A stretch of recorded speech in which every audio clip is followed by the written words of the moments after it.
मायके की। अच्छा तो बताओ, आप में से बड़े होकर कौन क्या क्या बनना चाहता है? टीचर, मैं डॉक्टर बनना चाहती हूँ और बीमारों की सेवा करना चाहती हूँ। अरे वाह पिंकी, वेरी गुड। हारिया, तुम बताओ, तुम क्या बनना चाहती हो? टीचर, मेरा सपना है कि मैं बड़ी होकर आपकी तरह टीचर बनूंगी और बच्चों को पढ़ाऊंगी और उन्हें सही रास्ता दिखाऊंगी। वाह रिया, वेरी गुड, बहुत अच्छी सोच है तुम्हारी। अंजलि, तुम बताओ बेटा, तुम क्या बनना चाहती हो बड़े होकर? टीचर, मेरा सपना है कि मैं बड़े होकर एक अच्छी बहू बनूं। क्या क्या बनना चाहती हो तुम? मेरा सपना है कि मैं एक अच्छी बहू बनूं। सब हंसने लगते हैं। आपको भी अजीब लगा ना अंजलि के सपने को सुनकर? अरे भाई, किसी को भी लगेगा ही। डॉक्टर, टीचर, इंजीनियर, ये तो हम सब बनना ही चाहते हैं, लेकिन बड़े होकर अच्छी बहू बनना चाहती हूँ, इसका क्या मतलब होता है? लेकिन हमारी अंजलि गुप्ता का तो यही सपना रहा है बचपन से। जहाँ बाकी लड़कियां कंप्यूटर सीखने जाती थी, वहीं हमारी अंजलि जी सिलाई सीखने में ज्यादा इंटरेस्ट रखती थी। अरे सिलाई आजकल कौन सीखता है बेटा?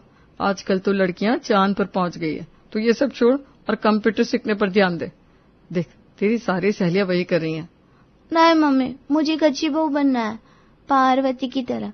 जिस तरह वो सर्वगुण संपन्न है, उसी तरह मुझे भी अपने ससुराल के लिए सर्वगुण संपन्न बहू बनना है, जिससे मैं आपका नाम ऊंचा कर पाऊं। अरे ऐसे तो तू मेरा नाम डुबो कर रहेगी। ऐसे कुछ नहीं होने वाला बेटा। हे भगवान, कैसे समझाऊं इस लड़की को। अंजलि बचपन से ही खाना बनाना, सिलाई बुनाई करना, पूजा पाठ करना, घर के काम करना, इन सब में रुचि रखती थी। जहाँ लड़कियां मायके में बेटी बन के राज करती हैं, हमारी अंजलि अपने मायके में भी बहू बनकर रहती थी। पता नहीं आजकल की लड़कियों को क्या हो गया है, ना कपड़े पहनने का ढंग है, ना ही वक्त पर उठने का। अरे क्या हो गया, इतने गुस्से में क्यों है? अरे क्या बताओ, मेरी बेटी को देख, सुबह 9 बजे उठती है, ना कपड़े पहनने का ढंग है, जींस पहनकर घूमती रहती है सारा दिन। तो कितनी खुशकिस्मत है कि तेरी बेटी बेटी की तरह रहती है तेरे साथ। एक मेरी अंजलि है, बहू बनकर रहती है इस घर में। कभी कभी लोग मुझसे कहते हैं, आप अपनी बहू पर इतना अत्याचार क्यों करती है? अब उन्हें कौन समझाए कि मेरी तो बस एक ही बेटी है। वो जल्दी उठ जाती है, घर का सारा काम खुद करती है, जहां आप देखो पूजा पाठ में लगी रहती है। सारा दिन रसोई में पता नहीं क्या क्या बनाती रहती है। अरे ये तो अच्छी बात है ना। खाक अच्छी बात है। एक लड़की है हमारी, हमने सोचा था इसे बेटे की तरह पालेंगे, तो ये तो खुद बहू बनकर रह गई है। ना पढ़ाई में मन लगता है इसका, ना नौकरी में। इसे तो बस बहू बनना है, एक आदर्श अच्छी बहू। ओहो, फिर तो अच्छा है मेरी वाली नॉर्मल है। चलो। कविता का रोना कोई नहीं समझ पा रहा था, लेकिन अब जल्द ही अंजलि का सपना पूरा होने वाला था, क्योंकि उसके पिता के पास एक अच्छा रिश्ता आया था उसके लिए। अब एक बार अंजलि से पूछ लेना चाहिए कि वो अभी शादी के लिए तैयार है कि नहीं। अरे तैयार तो वो तब से जब से पैदा हुई थी जी। मुझे साड़ी पहनना नहीं आता, लेकिन उससे 5 तरह की साड़ियां पहनना आता है। हम उसके माता पिता हैं, फिर भी हमारे पांव छूती रहती है। खाने में तो पूछिए मत, उसने क्या क्या कांड किए हुए हैं। बस मैं समझ गया, वो तैयार है शादी के लिए। अरे अभी से तैयार हो गई है, वो देखिए साड़ी पहनकर आ भी गई। पिताजी, जल। मुझे लगता है मैं आज ही लड़के वालों को बुला लेता हूँ। हाँ, अंजलि का बस चले ना तो आज ही उस घर की बहू बन जाए वो तो। मैं लड़की वालों के लिए समोसे और नाश्ता बना देती हूँ पिताजी। अरे ये इस तरह क्यों शर्मा रही है? अच्छी बहू के लक्षण होते ना ये, आपकी बेटी के हिसाब से। इसको पैदा करते वक्त क्या देख रही थी तुम? कहानी हर घर की। हाँ, बस उसी का असर है ये। वैसे किसी के घर लड़के वाले आते हैं तो लड़की को सजाया जाता है, उसे कहा जाता है कि शर्मा कर रहना, चाय नाश्ता लेकर आना, धीरे से बात करना। लेकिन हमारी अंजलि तो पहले से ही अच्छी बहू बनने की ट्रेनिंग ले चुकी थी। उल्टा उसकी माँ को कहना पड़ रहा था कि थोड़ा सा चेहरा तो ऊपर कर। अरे बेटा, आजकल कोई भी लड़की ऐसे नहीं शर्माती। आजकल सब कुछ मॉडर्न हो गया है। मम्मी, शर्म तो लड़की का गहना होता है, हमें हमेशा गर्दन को नीचे रखकर बात करनी चाहिए। अरे इतनी भी गर्दन नीचे करने की जरूरत नहीं है कि तेरा चेहरा ही ना दिखे। और ये क्या है, इतना सब क्यों बनाया? ये समोसे, कचौरी, लड्डू, छोले भटूरे, अरे 56 भोग लगाना है क्या? वो हमारे घर पहली बार आ रहे हैं ना, तो मेहमान के लिए इतना सब तो बनता ही है। देख अंजलि, आजकल ये सब नहीं होता। आजकल तो लड़का लड़की ही एक दूसरे को पसंद कर लेते हैं, इसीलिए उस वक्त लड़के से अच्छे से बात करना, समझी? नहीं, मुझे शर्म आती है। मेरे लिए तो आपकी रजामंदी ही काफी है। अरे कविता, लड़के वाले आ गए। शर्मिला टैगोर से भी ज्यादा शर्माती है ये लड़की, पागल। प्रकाश और कविता लड़के वालों का स्वागत करते हैं और उनके साथ बातचीत शुरू करते हैं, लेकिन काफी वक्त बाद भी अंजलि अभी तक बाहर नहीं आ रही थी। अभी तक अंजलि आई नहीं? हाँ, वो जरा शर्मा रही होगी, मैं लेकर आती हूँ उसे। अच्छा ठीक है। अंजलि, अंजलि, ये लीजिए आ गई। आजा, मैं कह रही थी ना जरा शर्मा रही थी। अरे बेटा, जरा यहाँ आकर बैठो। जी। ये तो कुछ ज्यादा ही शर्माती है। दीपक, जाओ तुम दोनों अकेले में बात कर लो। जी, अकेले में? क्या हुआ, कोई दिक्कत है क्या बेटा? अरे नहीं, इसमें दिक्कत क्या होगी। अंजलि, जा बेटा, जाकर बात कर ले दीपक से। हाँ? अरे अब उठ भी जा। वो क्या है ना, जरा घबरा रही है। अंजलि और दीपक बात करके आते हैं और दोनों परिवारों को भी ये रिश्ता अच्छा लगता है। अंजलि और दीपक की शादी तय हो जाती है और आखिर वो दिन आ ही जाता है जिस दिन का हमारी अंजलि बचपन से इंतजार कर रही थी। पिताजी, मम्मी, आप लोग अपना ध्यान रखना। अब मैं तो पराई हो गई, आपकी बेटी नहीं रही। तू मायके की थी ही कब बेटा? तू यहाँ भी बहू बनकर ही रहती थी। आप लोग बिल्कुल चिंता मत कीजिए, मैं अपना बहू का धर्म बड़ी ही ईमानदारी से निभाऊंगी। सबका पूरा ध्यान रखूंगी अपने ससुराल में। अरे बस इसी बात का तो डर है। अब मेरा धर्म ससुराल की तरफ होगा, इसलिए आप लोग मुझे ज्यादा मिस मत करिएगा। अरे नहीं, हम क्यों याद करने लगे, उल्टा मैं तो बहुत खुश हूँ। पिताजी! बस बेटा बस, अब विदाई का मुहूर्त हो रहा है ना, बाकी की बातें चिट्ठी में लिख देना। आप जाओ। हाँ हाँ, जाओ बेटा। अंजलि, जी लो अपना सपना, बन जाओ अच्छी बहू। चले अंजलि।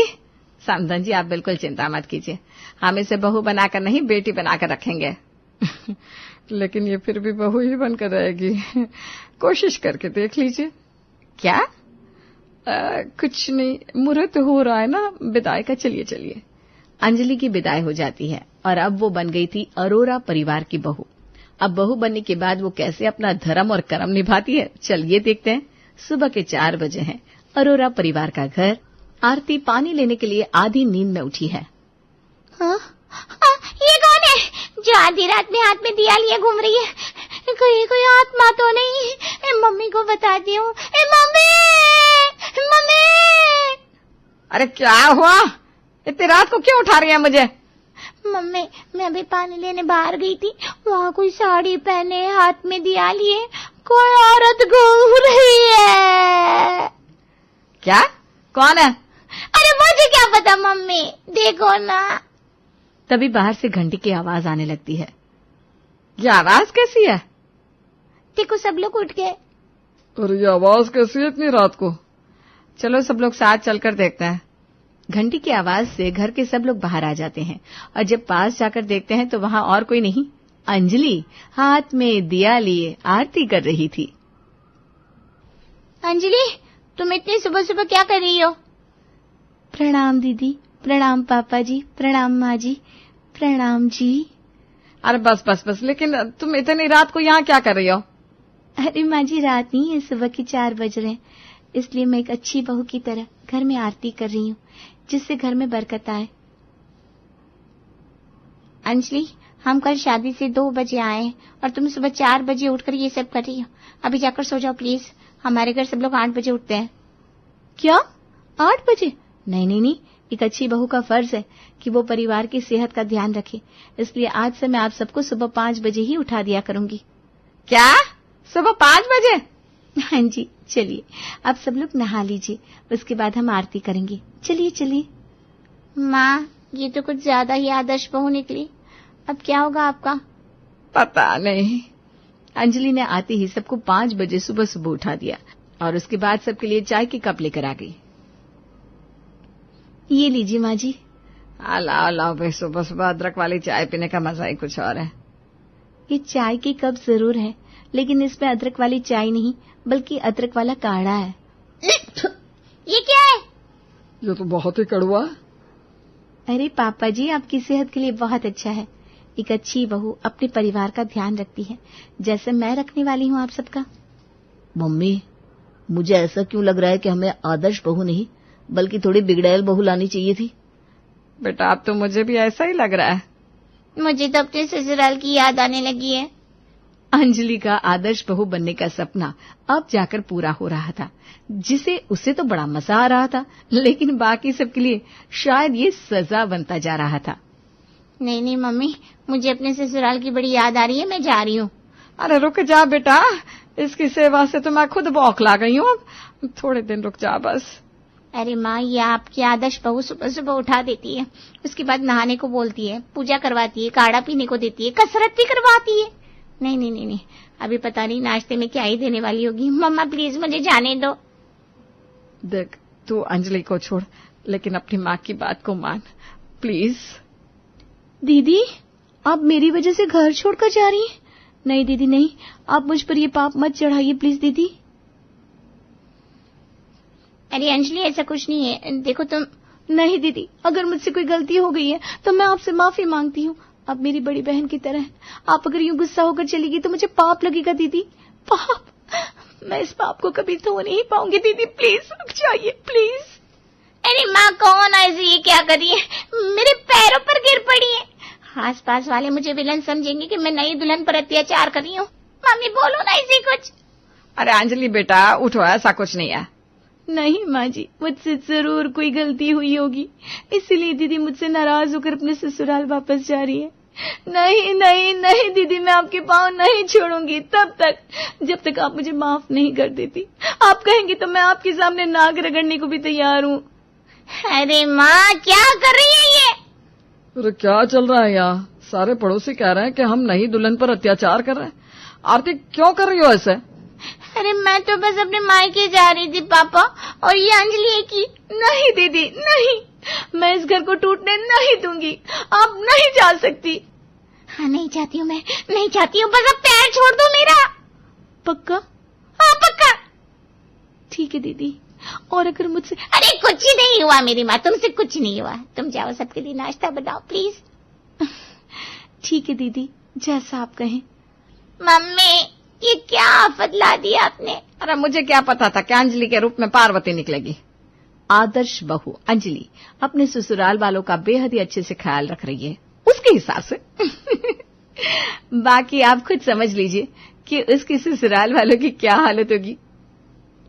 ये क्या है बहू? कचौरी, समोसे, आलू के पराठे, बूंदी रायता, 4 और पकवान। ये सब नाश्ता है माँ जी। लेकिन तुमने इतना सब क्यों बनाया? माँ जी, मैं एक आदर्श बहू हूँ ना, तो मेरा फर्ज है कि मैं आप सबको अच्छा खाना खिलाऊं, इसलिए मैंने आप सबके लिए अच्छा नाश्ता बनाया है, और आपको सबको सब कुछ खाना है। इतना सब खाना है? हाँ, सबको सब कुछ खाना है, और आज मैं सबको अपने हाथों से परोसूंगी। लेकिन बेटा। नहीं, मैं किसी की नहीं सुनूंगी।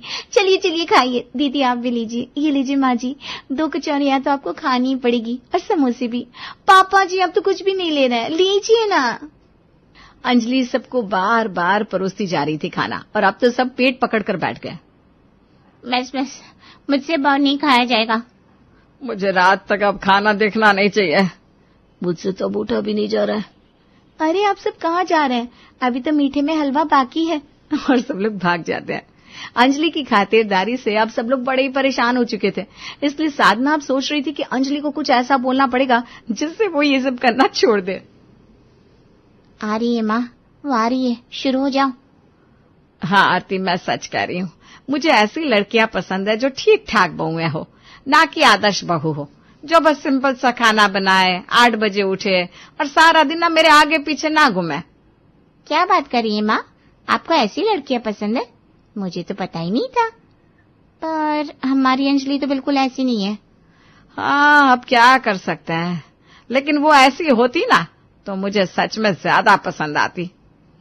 लेकिन अब क्या कर सकते हैं, हम तो भगवान से बस प्रार्थना कर सकते हैं कि वो ऐसी बन जाए जो 8 बजे उठे, सारा दिन साड़ी पहनकर ना बैठी रहे और ज्यादा पकवान भी ना बनाती फिरे, है ना?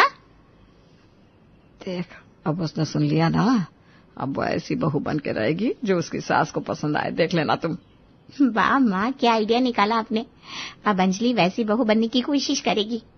साधना और आरती ने पात्र आजमाया था, लेकिन उन्हें क्या पता था उनका ये पात्र उन पर ही भारी पड़ने वाला है। अगले दिन से अंजलि अब उनके पैरों से ही दूर नहीं हो रही थी। अरे बहू मेरे पैर छोड़, 2 घंटे से पकड़े हुए है, तूने दर्द करने लग गया, मुझे बाथरूम जाना है। नहीं माँ जी, मैं आपकी और भी ज्यादा सेवा करूंगी अब, जिससे मैं आपको पसंद आने लगूं। मैं आपके चरण नहीं छोड़ने वाली जब तक आप मुझे पसंद नहीं कर लेती। मैं एक आदर्श बहू बनना चाहती हूँ। अरे बहू होगी अपने मायके की, मुझे माफ कर दे और मुझे जाने दे, बाथरूम जाना है।